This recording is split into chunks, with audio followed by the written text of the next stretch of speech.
সাধারণত গান গেয়ে, কবিতা আবৃত্তি করে অথবা স্মৃতিসৌধে ফুল দিয়ে যাপন করা হয় বিজয় দিবস। কিন্তু এবার বিজয় দিবসে স্বাধীনতা যুদ্ধের আত্মদানকারী শহীদদের জন্য দোয়া করা হলো পবিত্র কোরআন খতমের মাধ্যমে।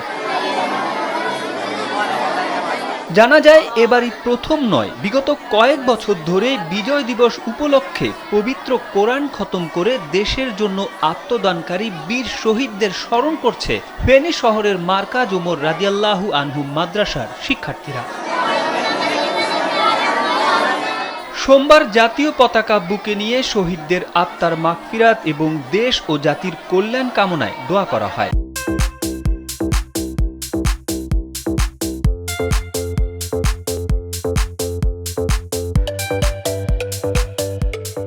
পরে একটি র্যালি নিয়ে শহরের প্রধান সড়ক প্রদক্ষিণ করেন শিক্ষার্থীরা।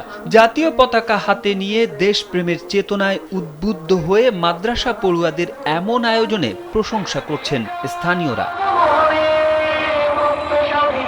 মাদ্রাসা কর্তৃপক্ষ জানায়, বিগত কয়েক বছর ধরেই মহান বিজয় দিবস উপলক্ষে দেশের জন্য প্রাণ উৎসর্গকারী শহীদদের স্মরণে কোরআন খতম, র্যালি ও সাংস্কৃতিক অনুষ্ঠান করে আসছে মার্কাজ ওমর রাদিয়াল্লাহু আনহু মাদ্রাসা। তারই ধারাবাহিকতায় এবারও দিবসটি উপলক্ষে নানা আয়োজন করা হয়েছে। মাদ্রাসার সহকারী শিক্ষক মোহাম্মদ নাদের চৌধুরী বলেন, আজকের আয়োজনে মুক্তিযুদ্ধের বীর শহীদ ও ২৪-এর বিপ্লবীদের স্মরণ করা হয়েছে। এসব ইতিহাস ধারণ করে নতুন বাংলাদেশ বিনির্মাণের শিক্ষার্থীদের উজ্জীবিত করতে আমরা কাজ করছি। এ ব্যাপারে মাদ্রাসার প্রিন্সিপাল মাওলানা নুরুল করিম বলেন, শিক্ষার্থীদের দেশপ্রেমে উদ্বুদ্ধ করতে ও মহান মুক্তিযুদ্ধের বীর শহীদদের প্রতি শ্রদ্ধা জানাতে এ উদ্যোগ। মুক্তিযুদ্ধে অংশগ্রহণকারীদের দুনিয়া ও আখিরাতের কল্যাণের দিক চিন্তা করে প্রতি বছর এ ব্যতিক্রমী আয়োজন করা হয়।